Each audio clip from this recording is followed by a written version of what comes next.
Hi, welcome to ಅಮ್ಮನ ಅಡಿಗೆ channel. ಇವತ್ತು ನಾನು ಅವರೆಕಾಳು ಗ್ರೇವಿ ಮಾಡೋದು ಹೇಗೆ ಅಂತ ತೋರಿಸ್ತೀನಿ. ಫಸ್ಟಿಗೆ ಅವರೆಕಾಳನ್ನು ಕುಕ್ಕರ್ನಲ್ಲಿ ಬೇಯಿಸ್ಕೋಬೇಕು. ಹಾಗೆ ಅರ್ಧ ಕಪ್ ಕಾಯಿ ತುರಿ, 1 ಇಂಚು ಶುಂಠಿ, ಸ್ವಲ್ಪ ಕೊತ್ತಂಬರಿ ಸೊಪ್ಪನ್ನ ಜಾರಿಗೆ ಹಾಕಬೇಕು. ಇಲ್ಲಿ ಹಾಕ್ತಿದ್ದೀನಿ ನೋಡಿ ಈ ವಿಡಿಯೋದಲ್ಲಿ.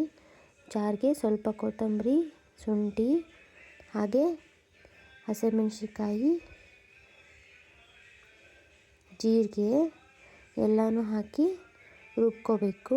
ಹಾಗೆ ಅದಕ್ಕೆ ಕಸಕಸಿ, ಲವಂಗ, 2 ಲವಂಗ, 1 ಇಂಚು ಚಕ್ಕೆ ಎಲ್ಲ ಮಿಕ್ಸಿ ಜಾರಿಗೆ ಹಾಕಿ, ಜೊತೆಗೆ ಇದಕ್ಕೆ ಪುಟಾಣಿ ಹಾಕಬೇಕು.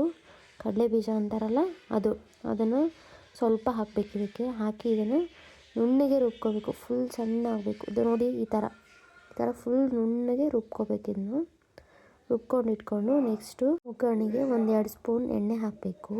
ಬಾಣಲಿಗೆ ಹಾಕಿ ಅದಕ್ಕೆ ಸಾಸಿವೆ, ಎಣ್ಣೆ ಕಾದ ತಕ್ಷಣ ಹಾಕಬೇಕು. ಎಣ್ಣೆ ಕಾದ ತಕ್ಷಣ ಸ್ವಲ್ಪ ಸಾಸಿವೆ ಹಾಕಬೇಕು.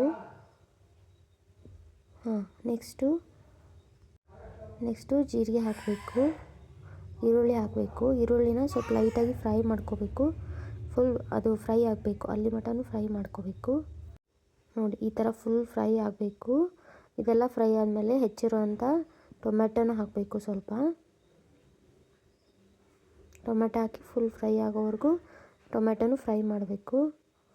ಇದಕ್ಕೆ ಸ್ವಲ್ಪ ಟೊಮೆಟೊ ಫ್ರೈ ಆಗಬೇಕಂದ್ರೆ ಇದಕ್ಕೆ ಸ್ವಲ್ಪ ಅರಿಶಿನ ಪುಡಿ ಹಾಕಬೇಕು.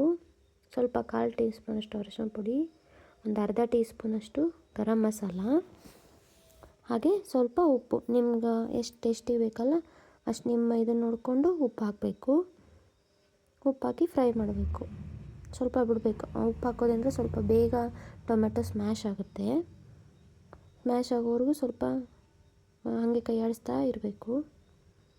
ಇಲ್ಲಿ ಮಾಡ್ತಿದ್ದೀನಲ್ಲ ನಾನು ಈ ಥರ ಸ್ಪೂನ್ಲೇ ಮಾಡ್ತಾ ಸ್ಮ್ಯಾಶ್ ಮಾಡ್ತಾ ಮಾಡಬೇಕು.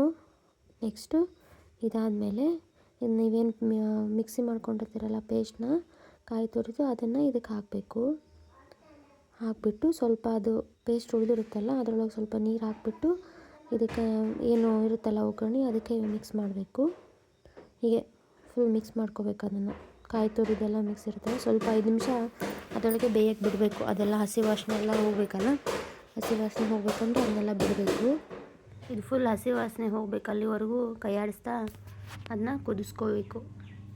ಕೊಬ್ಬರಿ ಎಲ್ಲ ಹಾಕಿರ್ತೇವಲ್ಲ ಅದೆಲ್ಲ ಹಸಿ ವಾಸನೆ ಹೋಗ್ಬೇಕಲ್ಲ. ಹೋದ್ಮೇಲೆ ಹೀಗೆ ಅವರೆಕಾಳು ಏನು ಬೇಯಿಸ್ಕೊಂಡಿರ್ತಾರಲ್ಲ ಅದನ್ನು ಇದಕ್ಕೆ ಹಾಕಬೇಕು. ಹಾಕಿದ ಇದಕ್ಕೊಂದು ಮಿಕ್ಸ್ ಕೊಡಬೇಕು. ಈ ರೀತಿ ಮಿಕ್ಸ್ ಮಾಡಬೇಕು. ನೋಡಬೇಕು ನಿಮ್ಗೆ ಯಾವ ಥರ ಕನ್ಸಿಸ್ಟೆನ್ಸಿ ಬೇಕಲ್ಲ ಆ ಥರ ನೋಡಿ. ಇನ್ನೂ ಸ್ವಲ್ಪ ತೆಳುಬೇಕಂದ್ರೆ ನೀರು ಹಾಕ್ಕೋಬೇಕು. ಸಾಕು ಅನಿಸುತ್ತೆ ಇಷ್ಟು ಮೀಡಿಯಮ್. ಅದೆಲ್ಲ ಕುದ್ಮೇಲೆ ಒಂದು ಸ್ವಲ್ಪ ಗಟ್ಟಿ ಆಗುತ್ತೆ. ಹಾಗಾಗಿ ಹಿಂಗೆ ಕೈ ಆಡಿಸ್ತಾ ಸಣ್ಣ ಉರಿ ಇರಬೇಕು. ಲೋ ಫ್ಲೇಮಲ್ಲಿ ಇದನ್ನು ಕುದಿಸ್ಕೋಬೇಕು. ಅವಾಗವಾಗ ಈಗ ಚಮಚೆಯಿಂದ ಕೈ ಆಡಿಸ್ತಾ ಇರಬೇಕು. ನೋಡಿ ಈ ರೀತಿ ಫುಲ್ ಕುದಿ ಬರಬೇಕು. ಈ ಥರ ಕುದಿಬೇಕು. ಕುದ್ದಾಗ ಅದು ಚೆನ್ನಾಗಿ ಬೆಂದಿದೆ, ನಮ್ಮದು ಅವರೆಕಾಳು ಪಲ್ಯ ಗ್ರೇವಿ ಏನಂತಿರಲ್ಲ ಅದು ರೆಡಿಯಾಗಿದೆ ಅಂತ ನೋಡಿ. ಇವಾಗ ನೀವು ಫ್ಲೇಮ್ನ ಆಫ್ ಮಾಡ್ಕೋಬೇಕು. ಆಫ್ ಮಾಡ್ಕೊಂಡ್ಮೇಲೆ ಹೇಗಿರುತ್ತೆ ಅಂತ ತೋರಿಸ್ತೀನಿ ನಿಮಗೆ.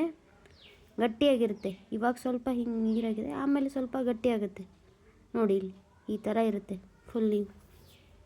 ಚೆನ್ನಾಗಿರುತ್ತೆ. ಒಂದು ಸರಿ ಟ್ರೈ ಮಾಡಿ ಅವರೆಕಾಳು ಗ್ರೇವಿ. ತುಂಬಾ ಅಂದರೆ ಚಪಾತಿಗೆ, ರೊಟ್ಟಿಗೆ ಎಲ್ಲದಕ್ಕೂ ಚೆನ್ನಾಗಿರುತ್ತೆ.